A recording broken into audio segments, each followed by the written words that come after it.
nossa disciplina Direito, Fraternidade e Políticas Públicas, da Universidade de Brasília, teremos a honra e a alegria de receber a professora Geralda Magela de Faria Cordeiro para tratar de um tema que tem sido muito atual na sociedade contemporânea, porque diz respeito aos aspectos decorrentes desse mundo inteligente, desse mundo virtual, né? Exatamente de cooperação digital, de inteligência artificial, que tem, evidentemente, chegado ao direito, e tinha que ter chegado, já com uma certa regulamentação, mas com muitos conflitos ainda na implementação decorrente exatamente desse mundo, que é um mundo sem fronteiras, né?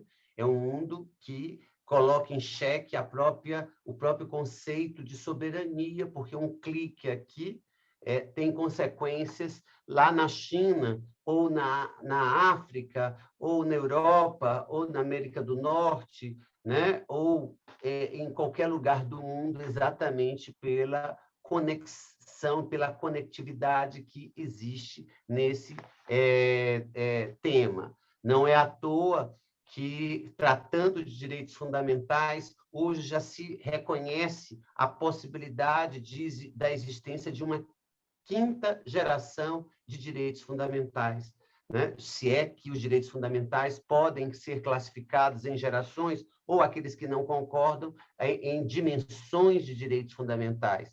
E a professora Geralda é uma especialista nessa área, ela tem se dedicado muito a esse trabalho, inclusive tratando em várias lives, em vários momentos do judiciário, prestando consultoria para alguns órgãos públicos na área de proteção de dados.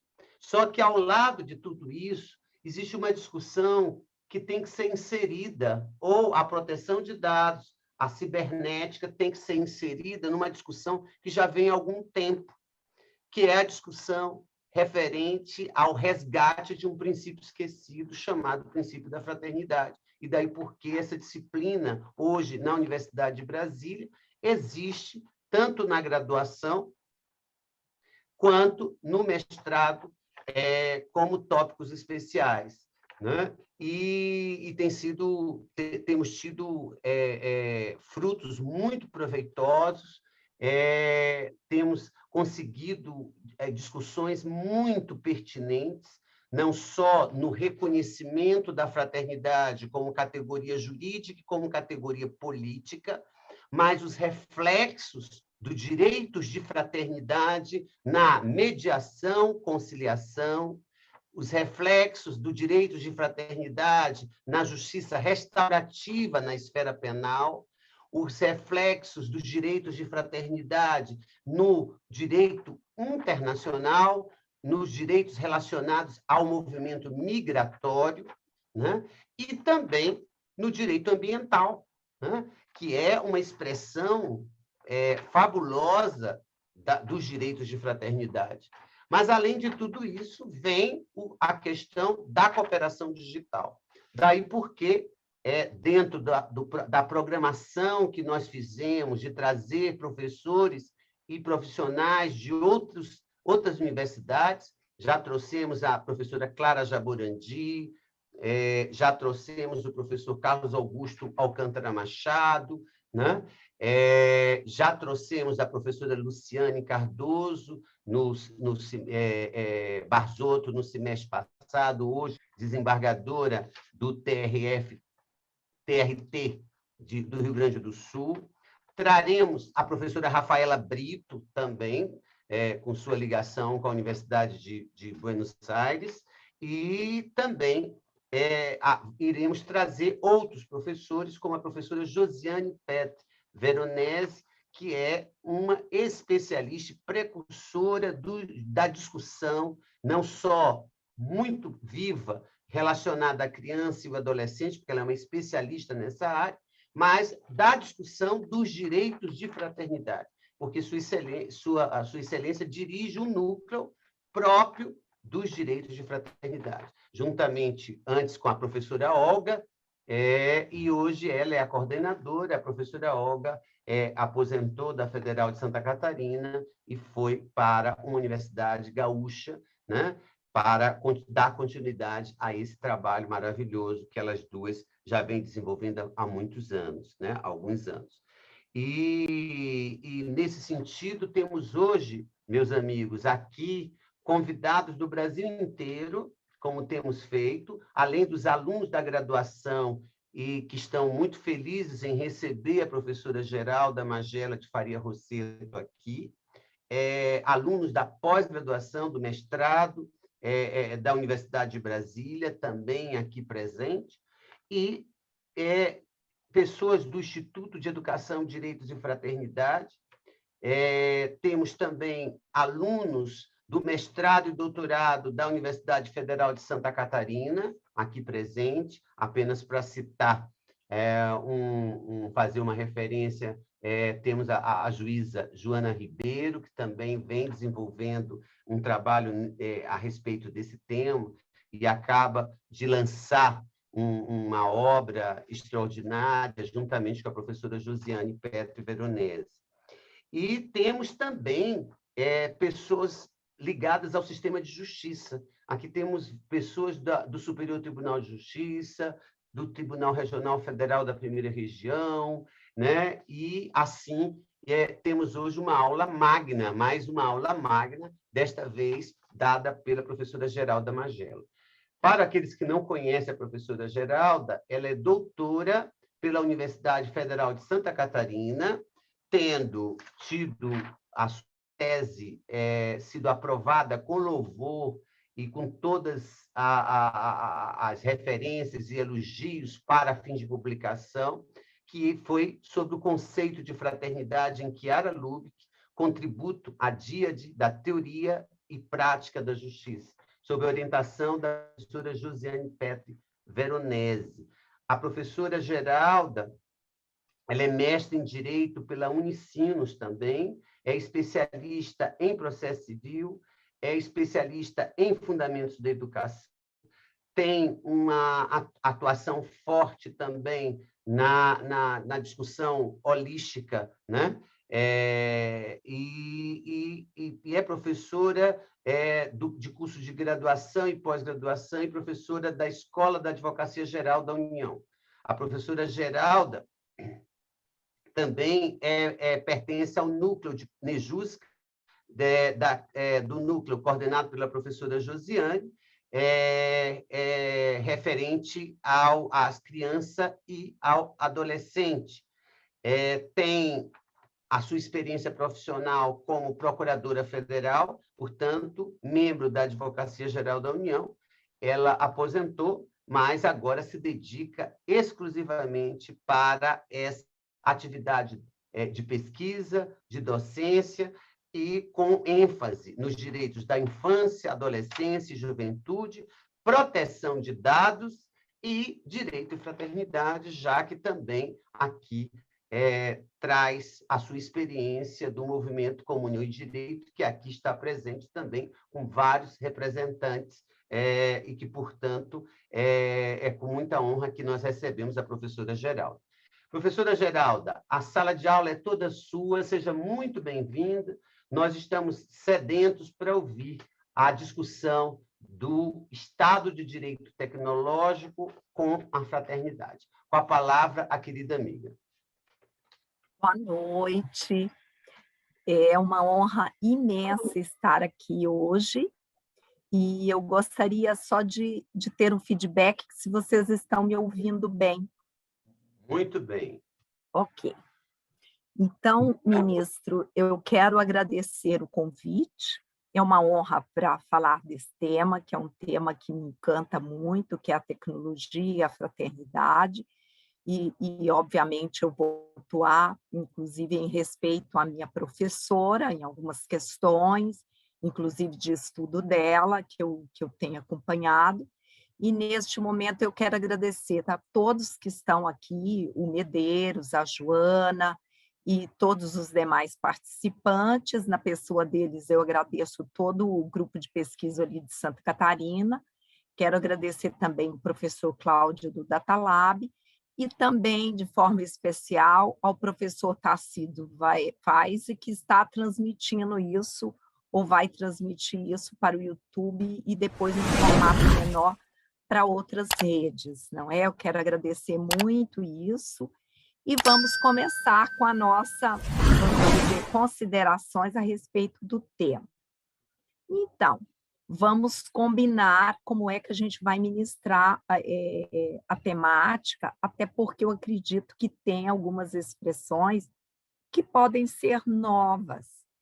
Então, nesta medida, eu vou dividir ali o tema e eu espero que a qualquer momento, ou no final, alguma palavra, alguma locução, alguma manifestação da minha parte, que não for esclarecida a contento, eu me coloco desde já à disposição.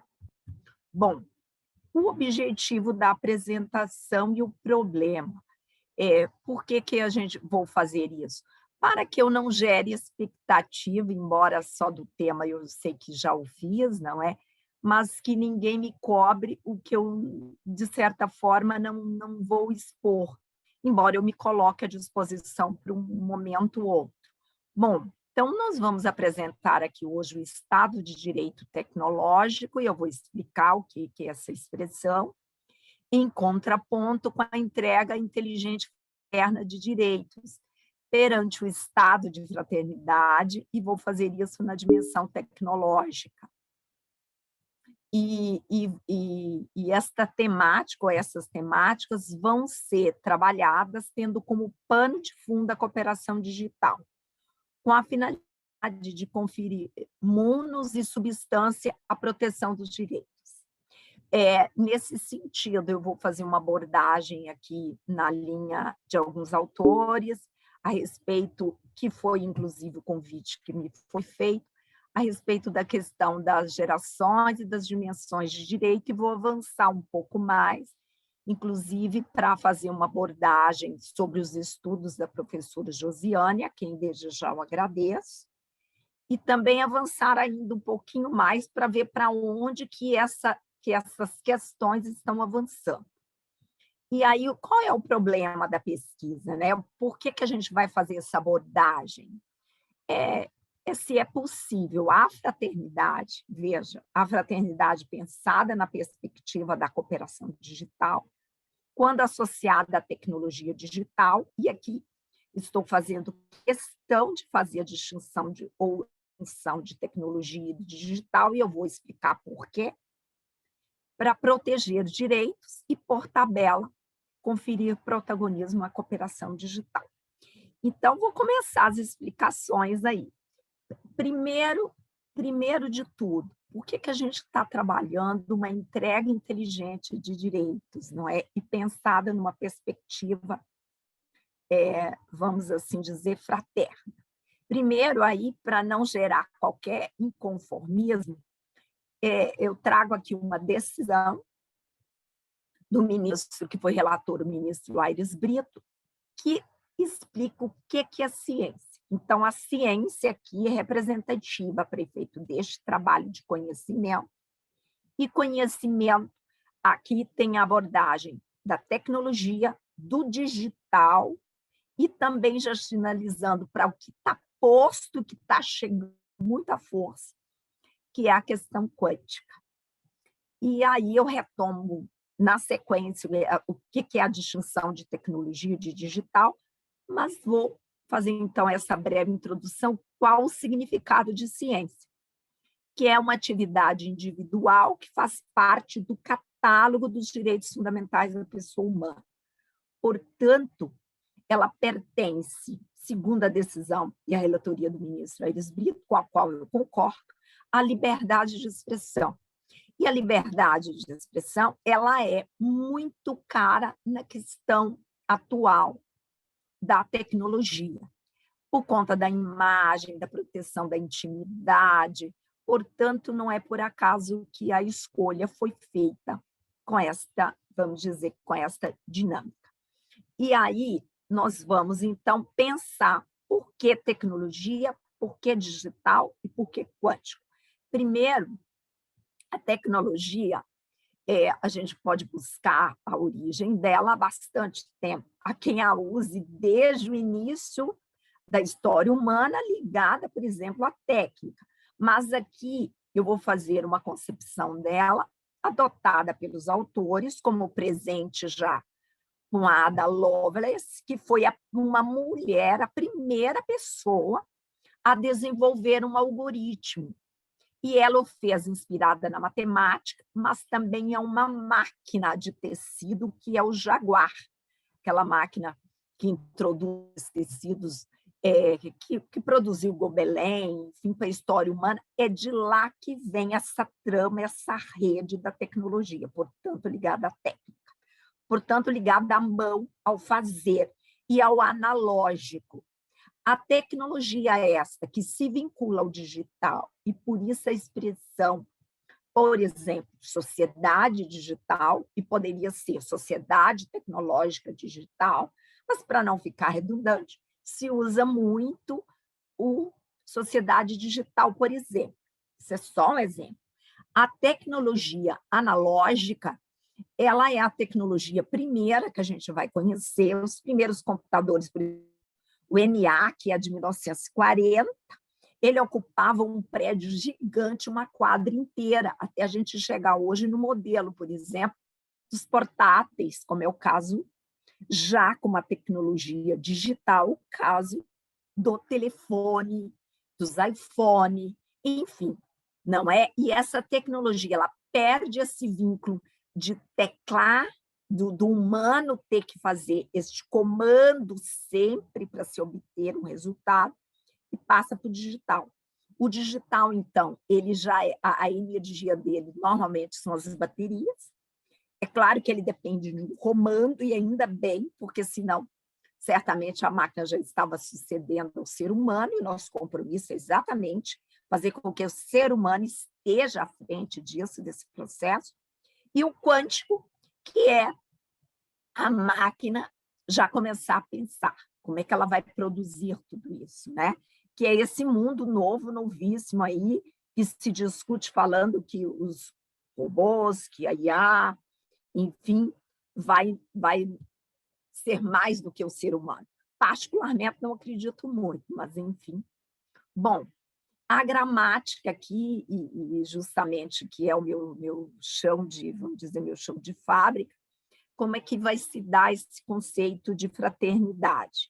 E aí, o conceito dela também é desde sempre, né? Desde pertence à história humana, muito presente também na religião, no judaísmo, no cristianismo, e a contribuição aqui dela na atualidade tem a ver, sim, com a amizade, e muito, muito com o desenvolvimento de certas expressões, como é o caso da cooperação. E, quando vinculada à tecnologia, o caso da cooperação digital, por exemplo, que é a nossa abordagem aqui hoje. E aí o roteiro, né? Nós vamos desenvolver isso em 3 momentos, em 3 pontos. Nós vamos trabalhar, então, o Estado de Direito Tecnológico e o Fraternal, e aqui nós vamos trabalhar as gerações, as dimensões dos paradigmas. Nós vamos falar do sistema da fraternidade, que é a inteligência, e, por último, a gente vai fazer a abordagem da cooperação digital. Vamos lá. O que seria esse Estado de Direito Tecnológico que avança com o Estado fraternal?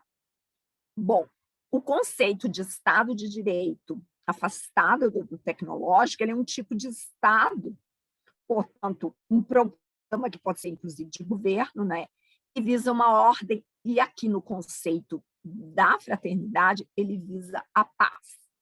Não, e por que isso?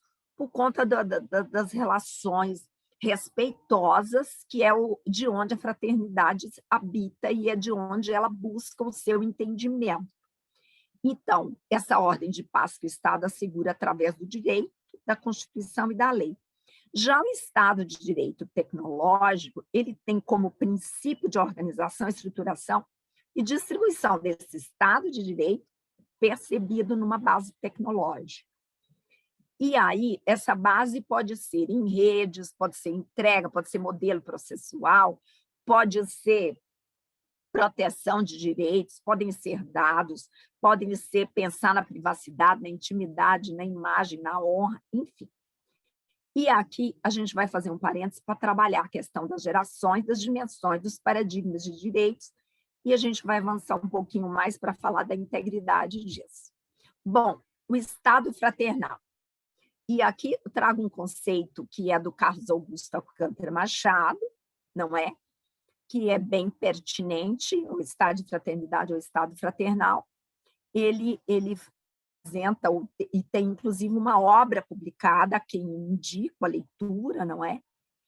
E ele já manifestou aqui na aula de vocês, eu tenho certeza que a maioria que conhece, mas em respeito aos que não conhecem, fica aqui indicação. E, para ele, o que seria esse Estado? A Constituição Federal apresentou-se como um marco normativo de instauração da fase do constitucionalismo fraternal. Para o autor, então, ela nasce ali com a Constituição, e é bem importante porque ele apresenta um sentido que é muito caro, e eu diria até uma grande abertura para o estudo da fraternidade, no sentido que os ordenamentos jurídicos encontram fundamento na fraternidade, para o autor também com o sentido de solidariedade, para justificar a consagração dos novos direitos. E aqui, nesse sentido, para mim, as expressões são distintas, eu faço essa distinção bem clara disso, mas nós temos mesmo que entender e que acolher que não é todos que estudam fraternidade que fazem essa distinção entre fraternidade e solidariedade. E eu vou fazer, então, uma abordagem ao longo disso, a respeito disso. Mas aqui nós vamos pensar, então, em ondas, em gerações e em dimensões de direitos, para chegar, então, nessa linha dos direitos que vão avançar com o modelo atual. Primeiro é que a expressão gerações e dimensões, elas vão suceder numa ordem doutrinária a expressão ondas, que foi cunhada primeiro pelo Alvin Toffler, naquela obra dele, A Terceira Onda, e aí nesta obra que eu acho bem interessante, que normalmente a galera do direito quase que afasta o Alvin dessa compreensão, e eu acho legal trazer isso aqui hoje para depois falar do Mauro Capelletti.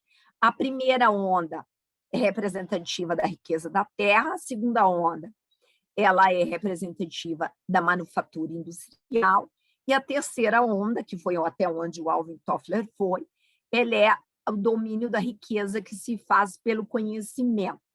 E aqui eu trago uma expressão do autor, onde ele, porque ela é bem próxima, vamos dizer, das questões tecnológicas, onde ele aventa que 1 centímetro quadrado de silício, na forma de um chip, pode substituir 1 tonelada de urânio. Então, é esse conhecimento que já começa a ser medido, avaliado por isso. Por que ondas?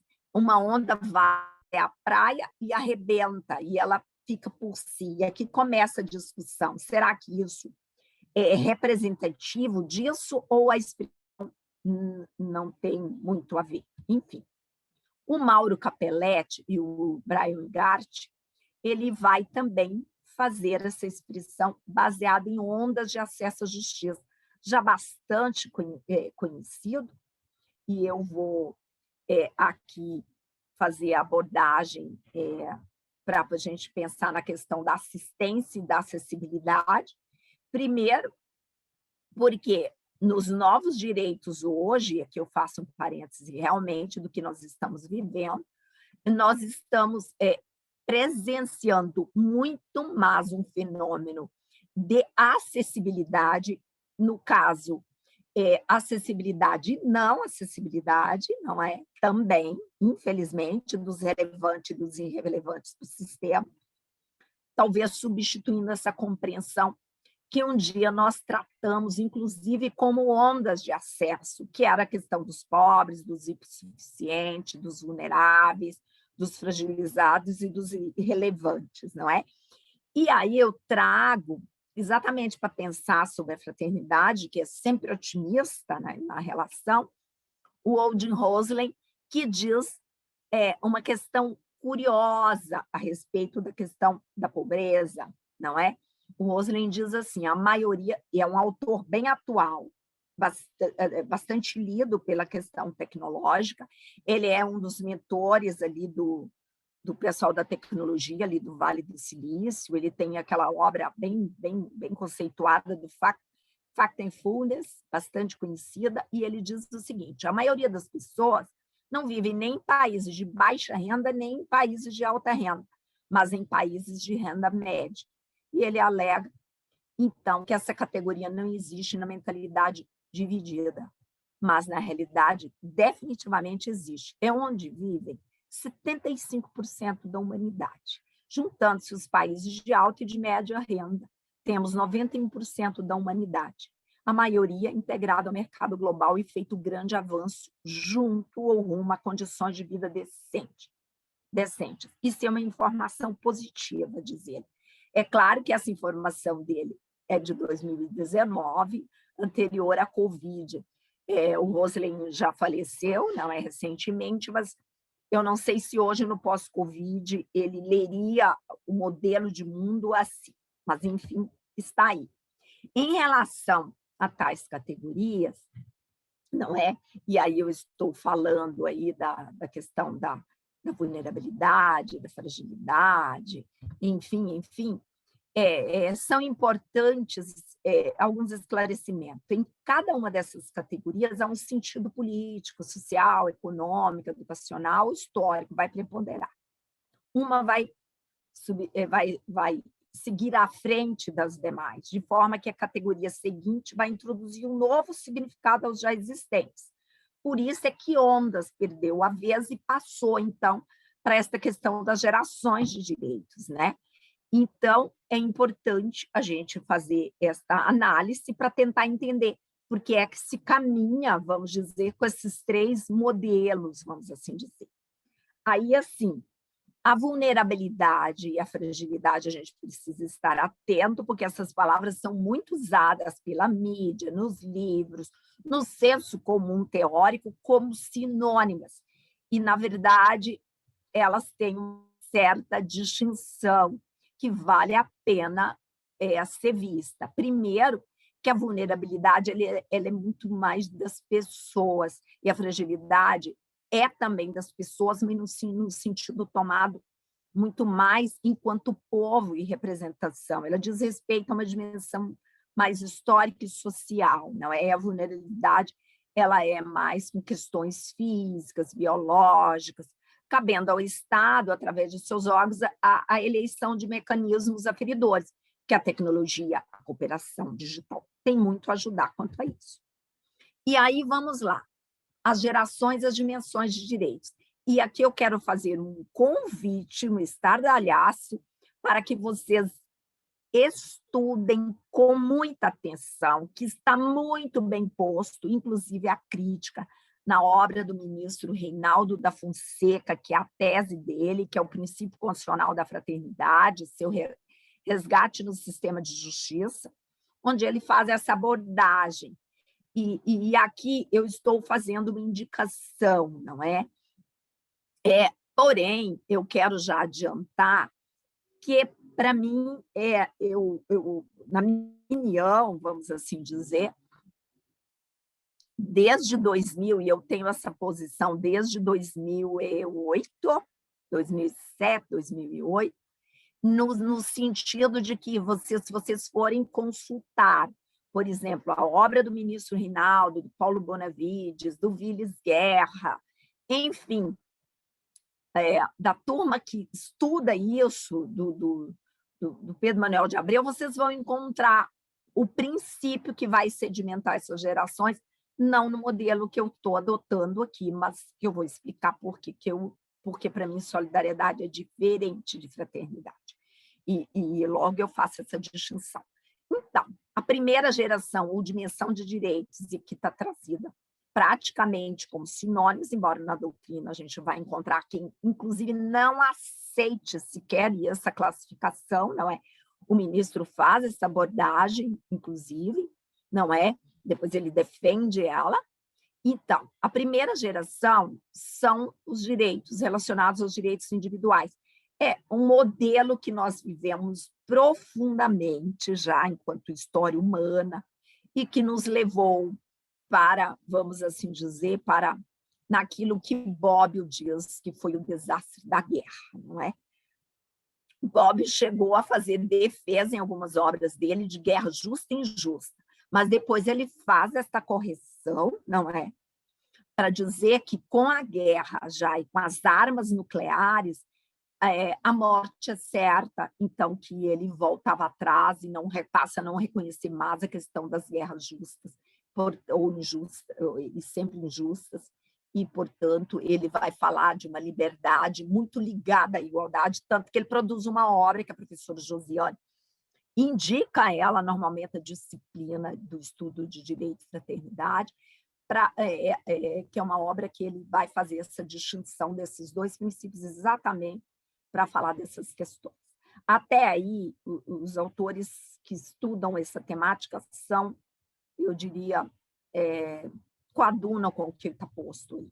Depois, no segundo momento, é onde começa a distinção, e eu devo esclarecer aqui, que os autores, via de regra, o ministro, por exemplo, coloca solidariedade barra fraternidade ou fraternidade barra solidariedade, que, para mim, particularmente, tem uma distinção, porque a solidariedade, para mim, ela tem uma relação vertical de um Estado, por exemplo, de um Estado que responde à sua organização e entrega de direitos.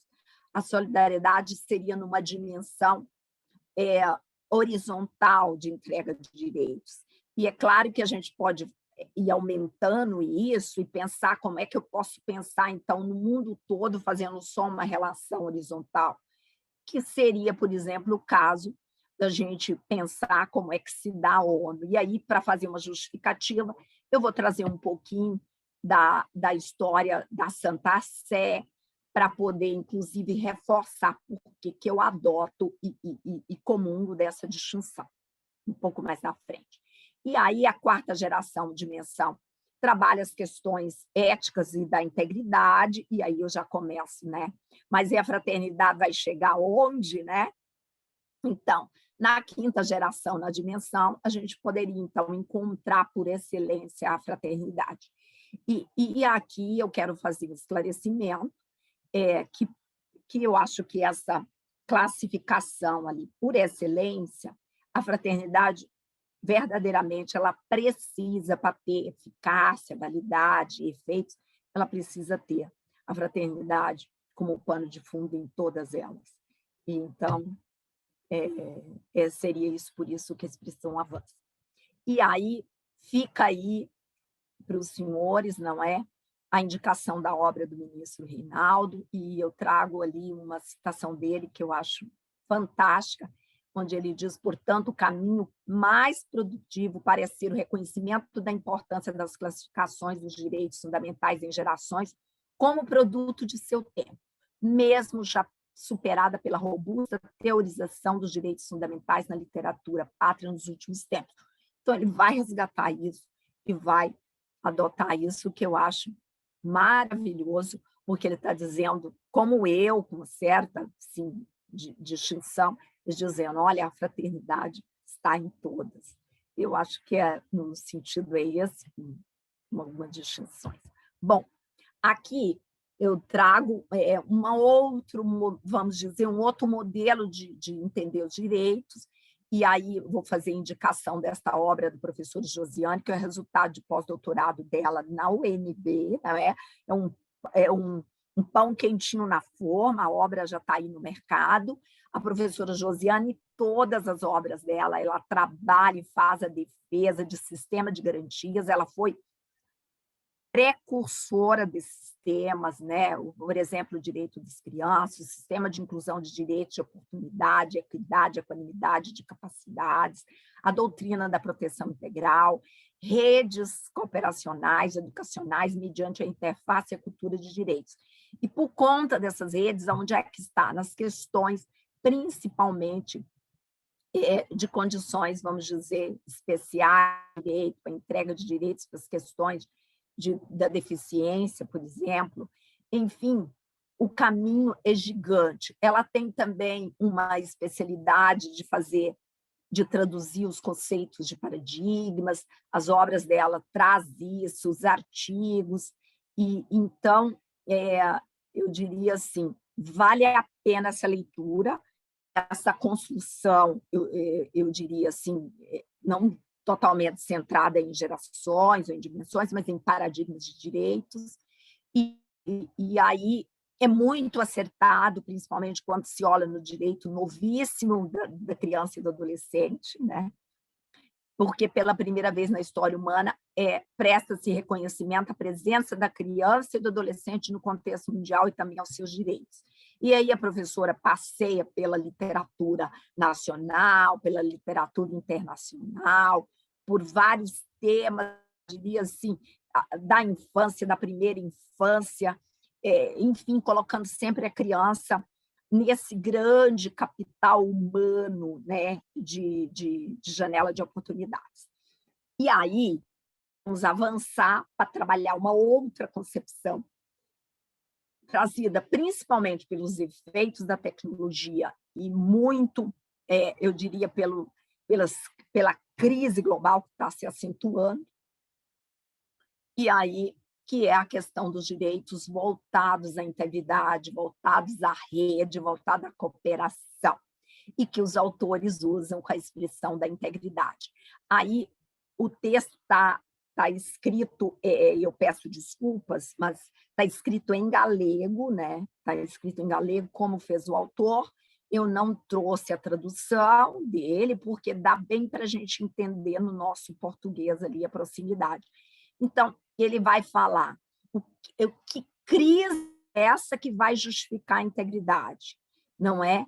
É a destruição do meio físico, a debilidade dos estados, o desequilíbrio econômico, o aumento demográfico, o crescimento catastrófico, a deslocalização, a destruição do emprego, o aumento, enfim, dos vulneráveis, dos fragilizados, as migrações que não param, as fugas de toda a espécie, que a gente está vendo, inclusive, acontecendo nesse momento aí, nos países do Oriente, enfim, as dívidas externas, o narcotráfico, a criminalidade, os conflitos armados, os terrorismos, enfim, aqui e acolá, a injustiça, a ingovernabilidade, ela é reveladora da desproteção de direitos humanos, e aí ele vai dizer do comércio mundial, dos incontáveis avanços nas questões da comunicação e da telecomunicação, não é?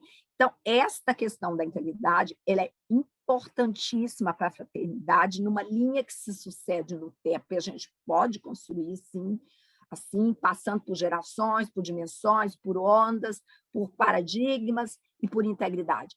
E aqui volto a dizer, nenhuma exclui quaisquer delas, elas são realmente com essa realidade integratória. E aí, por falar em integração, eu vou fazer uma abordagem aqui bem pertinente, que eu vejo exatamente pelo papel que exerce e que exerceu e que segue exercendo hoje, inclusive na concepção dos estudos da fraternidade, e que eu acho bem pertinente ser dita, principalmente por conta dos direitos da seara tecnológica, que não estão em reconstrução, porque são novos, mas sim em construção. E aqui eu vou chamar a atenção porque que eu escolhi, vamos assim dizer, a Santa Sé, não é? E aqui falar Santa Sé e o Vaticano, eles são distintos, imagino que vocês saibam disso, né? O Vaticano é essa área murada ali, seria vamos dizer, o físico, embora a gente saiba que no dia a dia a gente acaba usando como sinônimo mesmo, e é tão pequeno. Há quem diga, se a gente olha na internet, que é o menor país do mundo, mas há quem diga que não é o Vaticano, que é outro, que eu não me recordo qual, mas, mas que tem esse poder gigante na integridade, porque ele assenta na ONU, onde tem, vamos dizer, um local, uma cátedra permanente nas questões de atuação da paz. Que nós vamos falar exatamente das questões da guerra, vamos falar do Pio XI, do Pio XII, para a gente pensar como é que se sustenta isso, principalmente das questões tecnológicas hoje, atuais, para falar desses direitos que precisam ser protegidos e porque recai uma larga discussão exatamente sobre este momento, inclusive questionando essa cooperação que teria sido contrária e que eu não concordo muito, até onde eu já li, e eu vou explicar do que é que eu estou falando. Então, vamos lá. Primeiro, aqui a Santa Sé está sendo usada com o sentido de jurisdição eclesiástica da Igreja Católica. E aí o Vaticano ocupa nas relações internacionais o posto principalmente com as concordatas que ele emite, que ele constrói, esses bons documentos políticos para o mundo, ele ocupa o posto da concórdia. E isso é muito importante no cenário internacional, principalmente nas ocasiões decisivas e de grandes conflitos. Vamos dar um exemplo histórico e vamos passar para os dias atuais. Não é? Um exemplo histórico, que é de onde nascente principalmente as questões tecnológicas, e para começar a falar das cooperações, ou da cooperação digital, vamos assim dizer, ou tecnológica, para depois avançar na cooperação digital. Por ocasião do nazismo, está dito que a Igreja Católica se omitiu, não é? E a gente sabe que também o Pio XI, ao tomar ciência, e para evitar que muitos, inclusive os próprios religiosos, fossem alvo da sanha nazista, ele vai a público e oferece, ministro Pio XI, aquele discurso famoso, que a gente não tem acesso dele até hoje, onde ele se manifestou contrariamente à atuação nazista. Naquele momento, foi o primeiro país, não é, que se opôs às questões, vamos dizer, do nazismo. Até então, ninguém tinha tido essa coragem. Ele foi à frente disso. E é claro que só isso, não é? Sozinho não resolveu, não afasta todas as outras questões. E aí, o Pio XI, em 1933, o Pio XI vai sucedido pelo Pio XII, não é, que era o secretário de Estado dele, o Pacelli, e naquele momento o Pacelli, para poder fazer as pazes ali com o Convênio de Latrão, não é?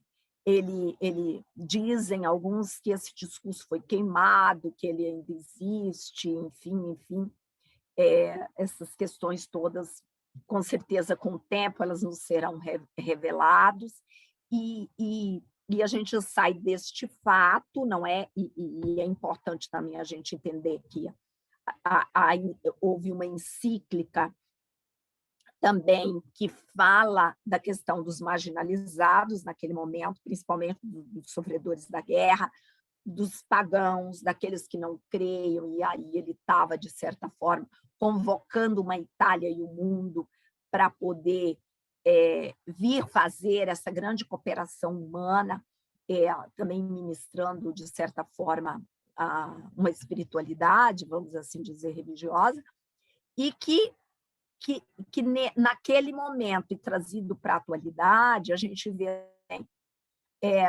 uma igreja que se faz, do ponto de vista da expressão política, e eu não estou agora falando de outra coisa, numa expressão política, inclusive de proteção de direitos, que se faz de particular relevância. Então, é bem importante a gente pensar na Santa Sé como um poder brando, né? Aquele poder, o soft power, que é bastante conhecido na diplomacia, que ela é muito cara e importante para as questões, eu diria, da cooperação internacional, da gente ver como é que a gente pode fazer isso. E não só isso, como é que a gente pode pensar este poder, esse grande diálogo, essa concórdia, e a importância disso para o cenário dos dias atuais. E o fato que eu gostaria de retratar, que aconteceu recentemente, inclusive foi erigido o Dia Mundial da Fraternidade Humana, que é agora em dia 4 de fevereiro. Sim, é isso mesmo, é 4 de fevereiro. E isso por influência da Santa Sé. E não há aqui qualquer exclusão a nenhum credo ou religiosidade, mas simplesmente para falar que não há nenhum outro, vamos dizer, expressão com tamanha, mas eu diria grandeza e dimensão para a gente retratar a espécie ou a categoria da cooperação digital. E aí, quando se toma empréstimo a lição das relações em sociedade, segue imperioso, então, lançar mão desses 3 princípios, da liberdade, da igualdade e da fraternidade, e pensando na bandeira desses princípios que coordena a proteção dos direitos ao longo da nossa história.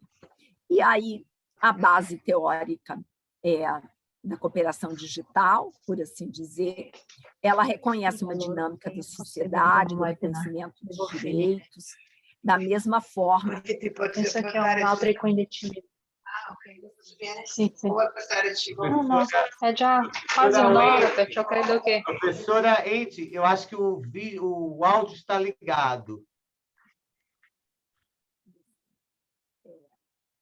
Em especial, a garantia para que tais direitos ocupem, né, uma posição destacada na recuperação e no estabelecimento de um plano valioso para a cooperação entre países, setores, organização e gerações.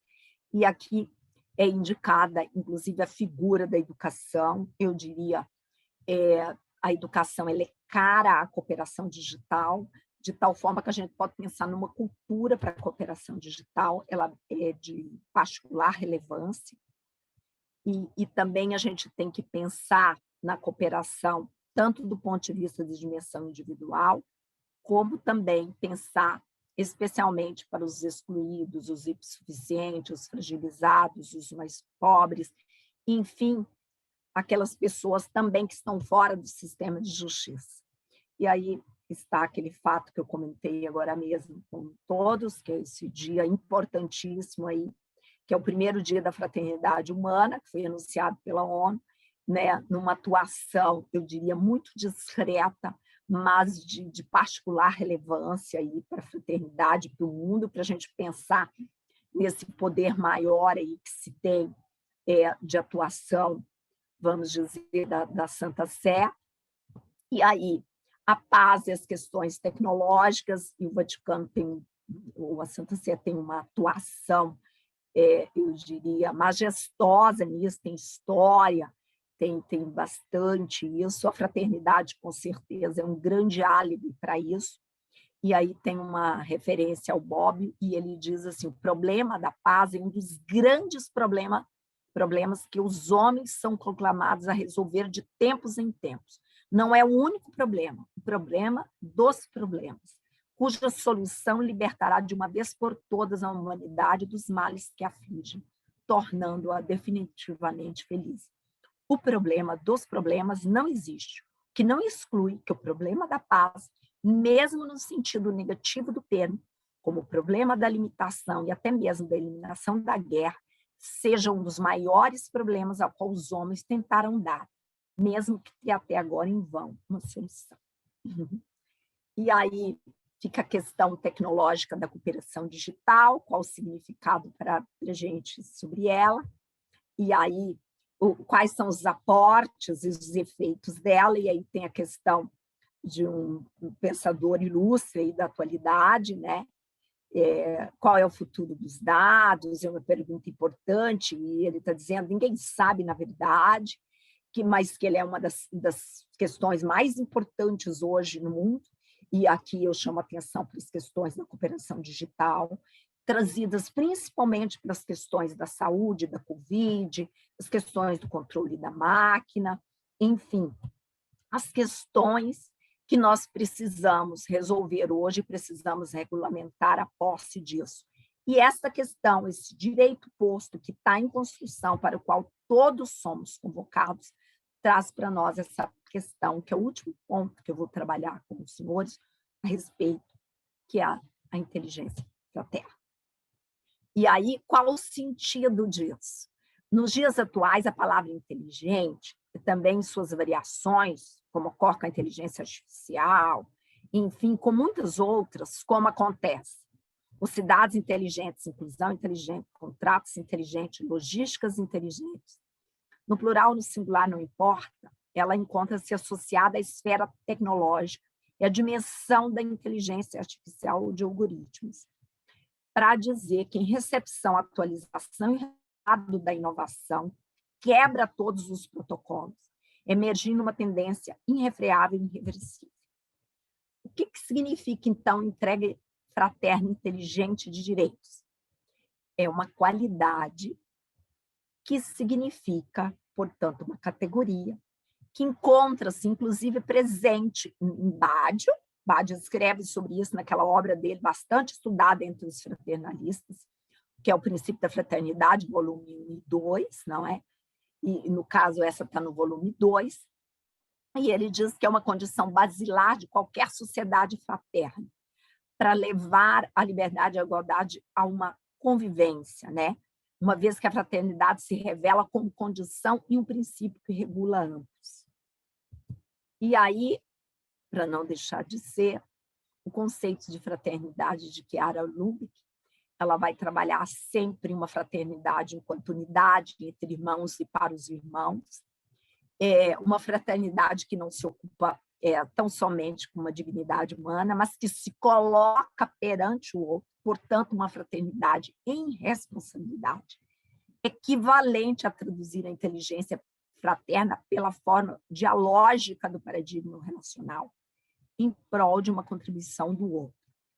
E aí vem o questionamento. O conceito de fraternidade em Chiara Lubick é portador de especiais significados e de forte carga de unidade.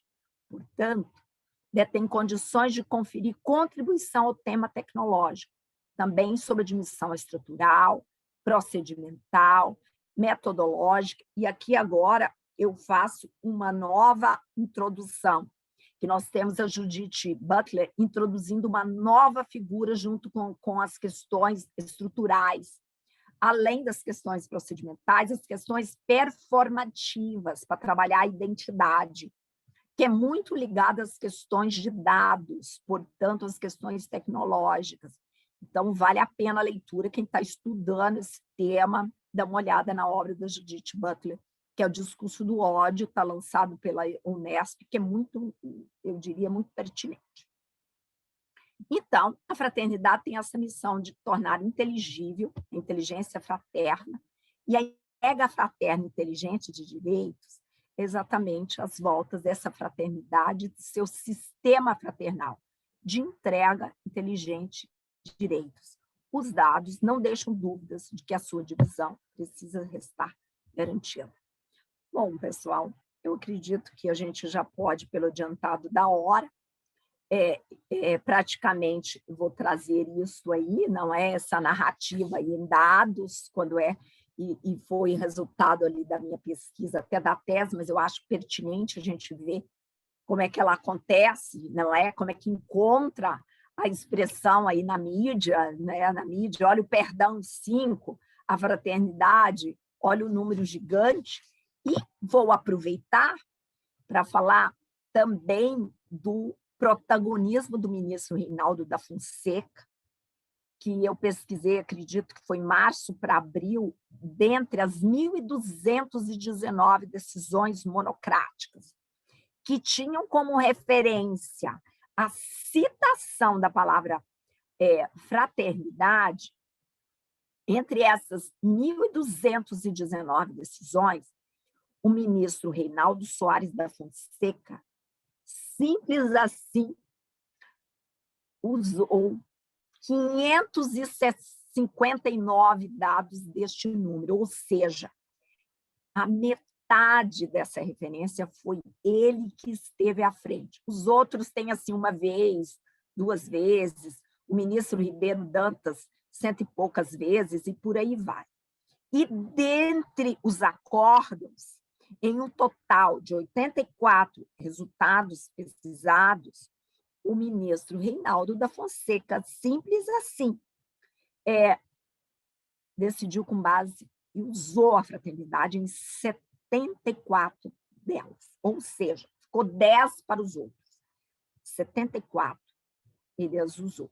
Então, são números maravilhosos.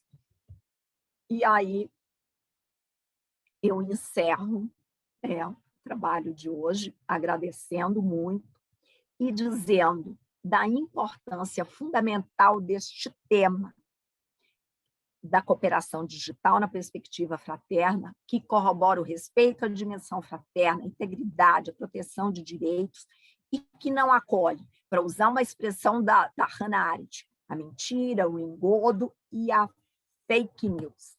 Aproveito para dizer, quando os senhores quiserem, não é, descobrir se algo é ou não, vocês podem, inclusive, fazer a checagem agora. O CNJ tem ali no próprio site dele, com esses órgãos, com esses links ali, vocês podem conferir direto ali, se algo é fake ou não, aos fatos, boatos, ao UOL Confere, a Lupo, o Estadão e o Fato Fake. Vocês têm aí, neste link, conseguir fazer isso.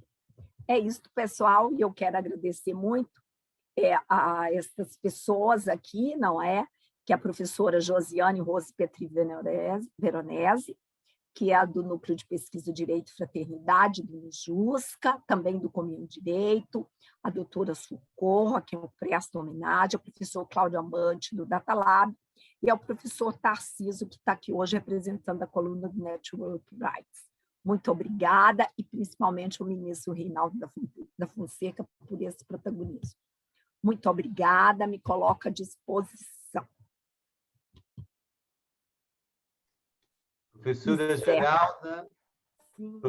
Geralda, estamos todos assim boquiabertos, exatamente pela sua metodologia e pela sua didática em trazer um tema tão importante e aliar esse tema dentro da discussão a respeito do princípio esquecido do Bádio, que foi tão bem falado pela professora, com a fraternidade. Né? Exatamente, todos estão parabenizando pela sua belíssima aula, pela sua belíssima exposição aqui na nossa aula, e queria também registrar a presença do professor Cláudio José Amante, da Universidade Federal de Santa Catarina, que comigo e a professora Josiane Petri e o professor Carlos Augusto Alcântara Machado tivemos a alegria e a honra de ser da sua banca examinadora do título de doutor, né? E que recebeu todas as láureas e todos os elogios por parte da banca, tão assistida com mais de 100 pessoas. Aqui já tivemos quase 40 pessoas presentes, todos os alunos da sala de aula, da aula da graduação, estão presentes. Temos, inclusive, a professora Wendy Moraes, de Nova York, que aqui está presente exatamente para aplaudir e presenciar a beleza de sua fala. É uma honra muito grande, neste momento, receber esse brilho da professora Wendy e de todos os outros que aqui acudiram a esse convite, o professor Medeiros Júnior, todo o pessoal do grupo, do núcleo da Universidade Federal de Santa Catarina. Professora Geralda, temos algumas perguntas aqui já colocadas no bate-papo. Eu vou tentar recuperar. Na sua visão, como a cooperação digital poderia contribuir para a prestação de auxílio aos refugiados do Afeganistão, dentro da lógica dos direitos humanos e direito humanitário?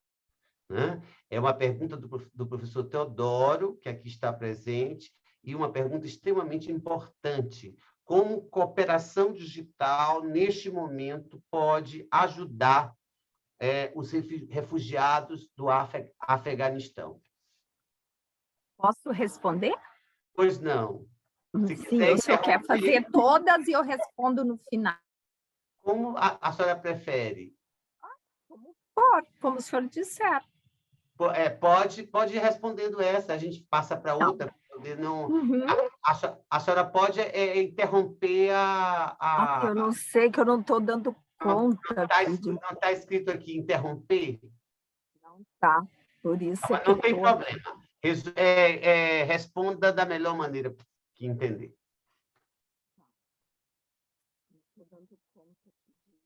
Não tem problema. Então, vamos lá.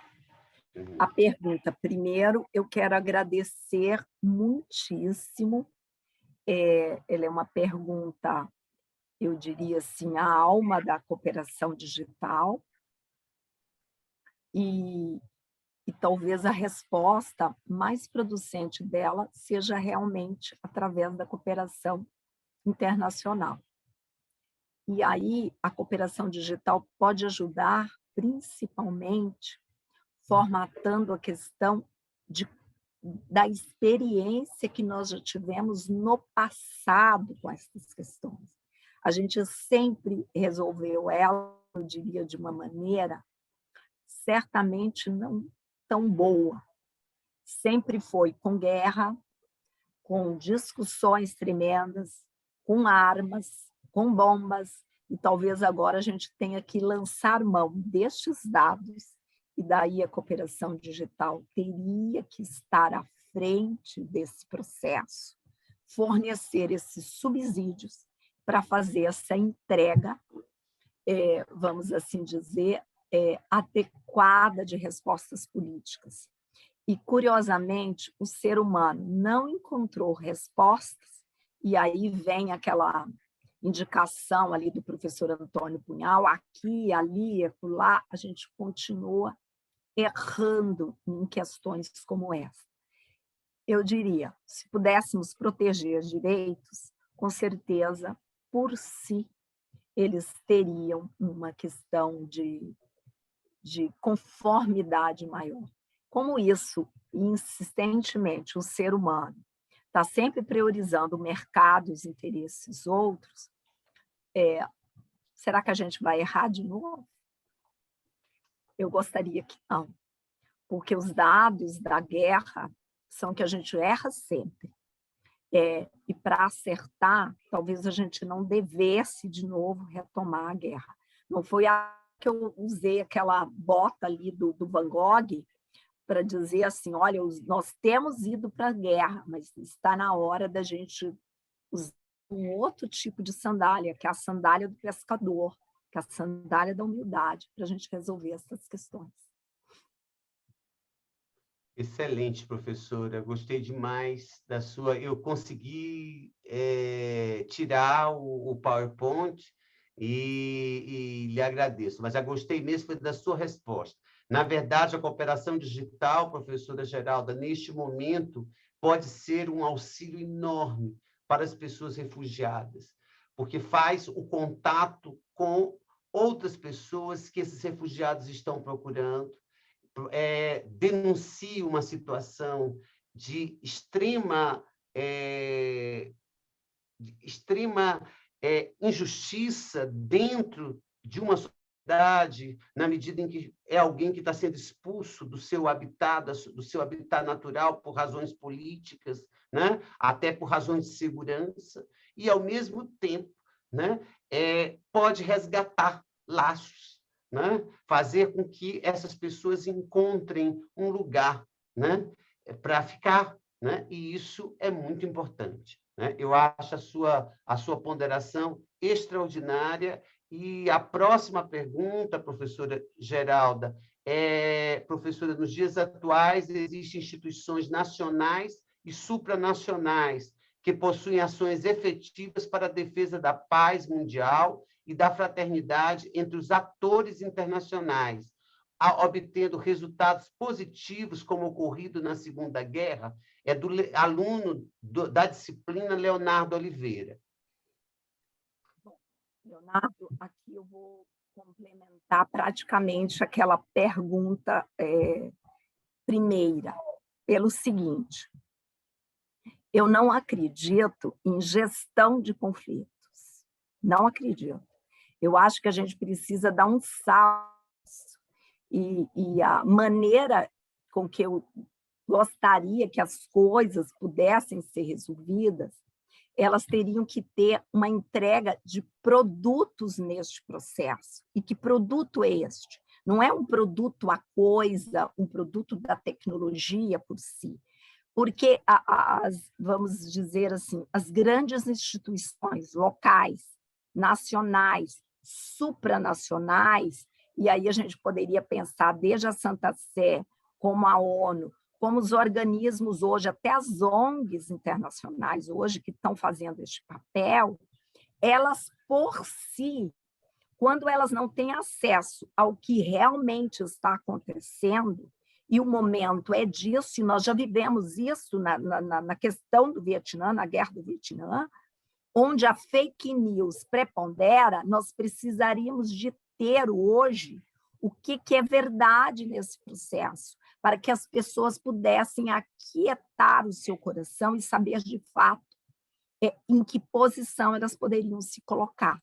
Enquanto a gente não consegue ter essas redes e essa gestão com essa dimensão, o homem continua indo para a Lua, indo para Marte, sediando processos outros, mas ele não consegue resolver minimamente a sua situação de conflito que se coloca aqui. A hora que nós, num processo de cogovernança, e está aí esse grande congresso que vai acontecer para pensar essas questões como essa, pensar em produtos, em entrega inteligente de direitos, e aí nós termos respostas urgentes e rápidas e significativas, nós certamente teremos alcançado um Estado que, se não for de paz, pelo menos é de verdade, de proteção de direitos, de respeito ao ser humano. É isso. Muito, muito bem, professora. O seu vídeo, a senhora não quer... Ah, sim. Está sem? Desculpa. Eu não vi. Desculpa. O mundo digital acontece dessa forma. Mas estão todos aqui admirados com a sua pesquisa fantástica, professora Geralda. É uma pesquisa sobre a inteligência, a cooperação digital com a inclusão. É isso que eu acho que merece os nossos aplausos, é a inclusão social, a inclusão tecnológica, que é o discurso e aquilo que fica da sua fala neste momento. Temos ainda mais 15 minutos, a aula acaba às 20h30, e, portanto, as perguntas escritas eu já formulei e indago se os que estão assistindo gostariam de fazer uma ponderação, uma pergunta à professora Geralda, se a professora orientadora Josiane gostaria de dar uma palavra para nós, estejam todos à vontade. Professora Josiane. Obrigada, ministro. É sempre assim, saborear Geralda, né? Eu digo que Geralda é igual a gente entrar em contato com sabores distintos. A toda hora é uma prova diferente, né? É uma cientista gourmet, ministro. E sempre me surpreende, né? Geralda, efetivamente, diante deste quadro, né, temático que tu nos apresentaste, é possível falar de um Estado de Direito tecnológico, ou seja, a essência do teu conceito. Eu não sinto que no atual contexto em que vivemos, né, face a tamanhas violações, sobretudo as que se processam em termos, né, no cyberespaço, é possível, então, falarmos desse Estado de Direito Tecnológico? Professora, repare que eu não coloquei Estado de Direito Digital, o tecnológico digital, e sim Estado de Direito Tecnológico, ou seja, de um Estado que verga ainda ao mercado, de um Estado que se vende, de um Estado que exclui antes de incluir, de um Estado que faz muito esta barganha, mas eu gostaria que essa história fosse contada diferente. Eu gostaria que ela fosse medida, avaliada, aquilatada, como a senhora defende sempre pela inclusão, principalmente pensando nas gerações futuras, em ter as crianças, os seus pontos de dados protegidos, direitos estes que estão sendo construídos, que se nós não alertarmos nesta cultura, as crianças não terão esses direitos, da gente pensar que nós temos que lutar, essa geração que está aí, lutar contra e se conformar de verdade. Então, por isso, o Estado de Direito Tecnológico, que ainda é analógico, que depende dessa cultura educacional nossa, ele não vai nascer se não for assim. Eu gostaria de trazer a notícia, e é claro que tem gente fazendo isso, mas eu gostaria de trazer a notícia de um Estado de Direito Tecnológico Digital, aquele quântico, aquele que já pensa maior, mas não é essa ainda a notícia. Mas Chiara fez muito esse papel, né, professora? A senhora também faz esse papel de um Estado de Direito, eu diria digital, porque a senhora está sempre fazendo essa defesa, né? Hoje à tarde, por exemplo, estava ali com um dos seus alunos, que era o Crispim, discutindo o retrocesso que poderia das questões da não inclusão, principalmente as pessoas com incapacidade, né, com deficiência, que a gente tem que avançar nisso. Veja, e avançar já entregando produtos de direitos para isso, e não o contrário, né, direitos que estão sumindo. E aí eu quero dizer que eu sonho com esse Estado, e por isso eu falo dele. E te agradeço muito a pergunta, professora. Muito obrigada, viu? É a senhora que me instiga sempre. Muito obrigada. Obrigado, professora Geralda. Primeiro, a pergunta da professora Josiane foi muito pertinente, e a resposta dada pela professora Geralda toca exatamente no ponto do que é uma utopia, em que nada mais é do que uma construção de algo que nós desejamos. Nós desejamos um Estado fraternal digital, um Estado fraternal virtual também, porque o mundo é virtual. A pandemia nos provocou a inserção nesse mundo virtual. E para termos um Estado democrático, tecnológico, nós precisamos de inclusão, né? E num momento como esse, em que a pergunta vem sobre um problema que retorna ao século passado, que é o Afeganistão, e, ao mesmo tempo, e que diz respeito a exclusões sociais, a indagação da professora Josiane e a resposta da professora Geralda de estudo, né? Diz como nós precisamos dessa discussão tão importante. Antes de continuar o debate, eu quero agradecer muitíssimo ao grupo Direito e Fraternidade da professora Luciane Cardoso Barzotto, da Federal do Rio Grande do Sul, que aqui se faz presente através da Maria Miranda, né? E que, portanto, é um registro que merece ser feito para que nós tenhamos a dimensão desta aula da professora Geralda. Uma outra notícia, a partir dessa pergunta tão pertinente e a resposta mais ainda pertinente, porque nada melhor do que a orientadora verificar que a sua orientanda está superando, né? A gente. Eu me sinto assim, maravilhado quando isso acontece. E, lógico que isso daí é um sentido figurativo, porque superar a professora Josiane é uma tarefa impossível, né? Mas é no sentido do reflexo que a professora Josiane vê na sua orientanda, hoje a doutora professora Geralda. O Núcleo de Pesquisa de Direito e Fraternidade do Centro de Ciências Jurídicas da Universidade Federal de Santa Catarina, o Programa de Mestrado Profissional em Direito, Regulação e Políticas Públicas da Universidade de Brasília e o Movimento Comunhão e Direito estão lançando, na data de hoje, um edital de chamada de artigos para a composição da obra coletiva Sociedade Digital, Desafios para a Fraternidade, em formato de e-book, sob a organização minha, da professora Geralda, e sob a inspiração, coordenação geral da professora Josiane Rose Petri Veronese. Né? É uma obra que eu acho que vai ser muito interessante, que insere a discussão tecnológica no tema da fraternidade e, portanto, duas universidades tão importantes neste país, a Universidade Federal de Santa Catarina, a Universidade de Brasília, estão juntas, junto com o Movimento Comunhão e Direito, no sentido de lançar esse livro, esse e-book, sobre sociedade digital, desafios para a fraternidade.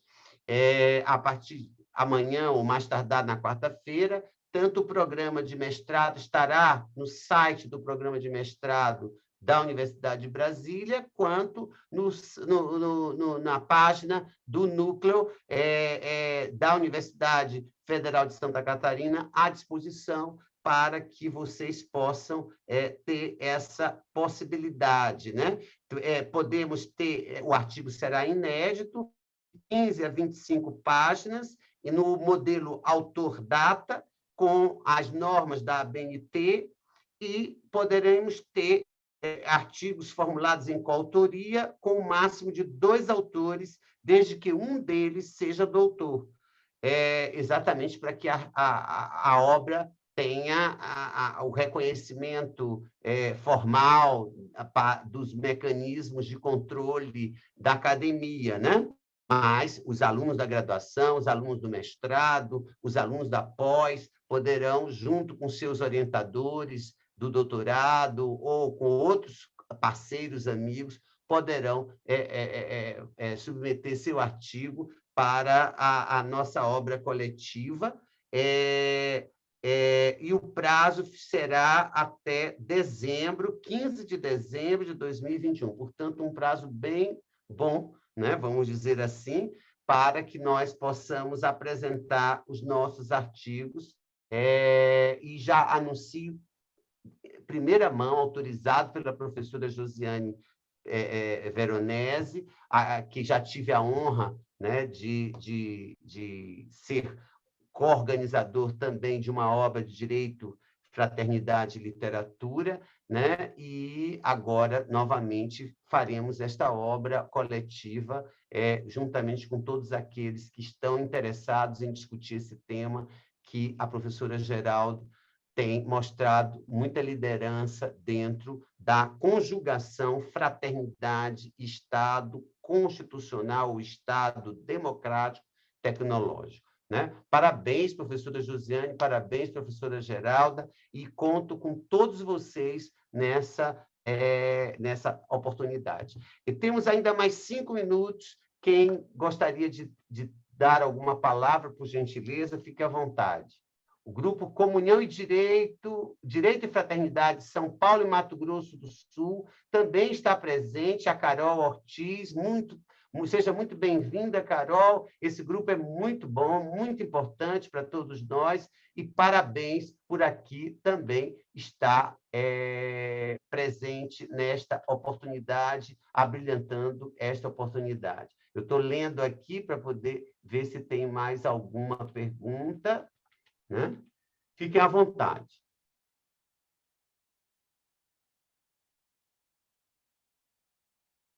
Professor Cláudio.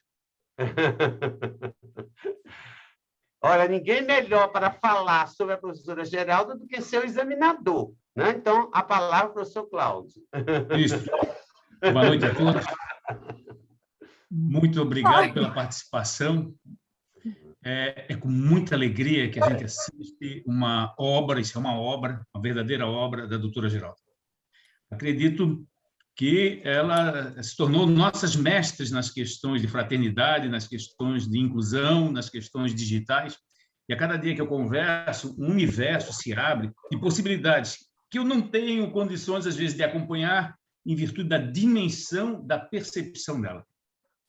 Nesse sentido, eu quero parabenizá-la, parabenizar a doutora Josiane, sua orientadora, esse programa de pós-graduação, a sua pessoa, por esse espaço de formação, por esse espaço de inclusão de novas ideias necessárias para o momento atual do nosso país, das nossas comunidades, do mundo em geral.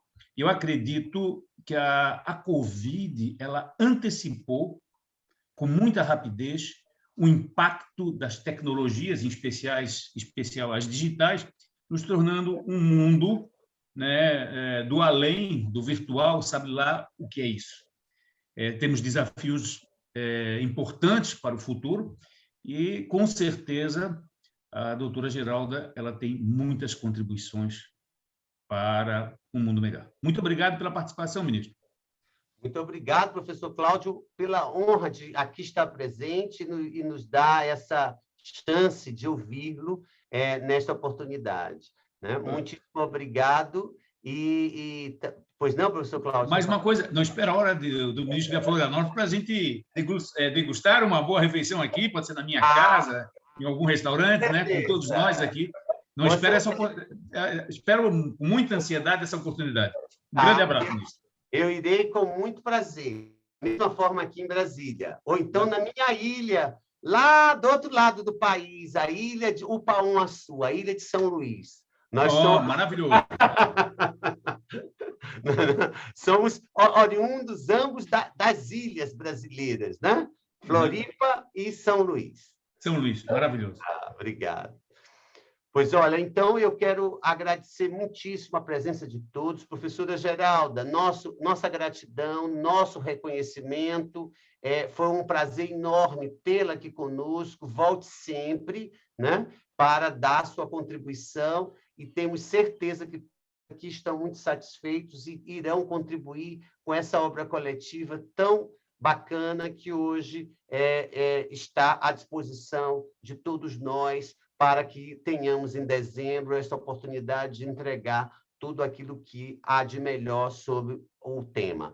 Eu quero agradecer muitíssimo os alunos, o Leonardo Oliveira fez a pergunta, toda a turma está presente, né? E, evidentemente, isso me faz... Os alunos do mestrado também, a Marta aqui representando, e, portanto, meu agradecimento muito especial aos queridos alunos da Universidade de Brasília, aos queridos alunos e professores da Universidade Federal de Santa Catarina, da Federal do Rio Grande do Sul, das universidades paulistas, das universidades do Mato Grosso do Sul, do Nordeste e de Nova York. A professora Andy está aqui para escutar a professora Geralda Magela. Muito obrigado, uma boa noite a todos e foi uma grande honra estar aqui com vocês.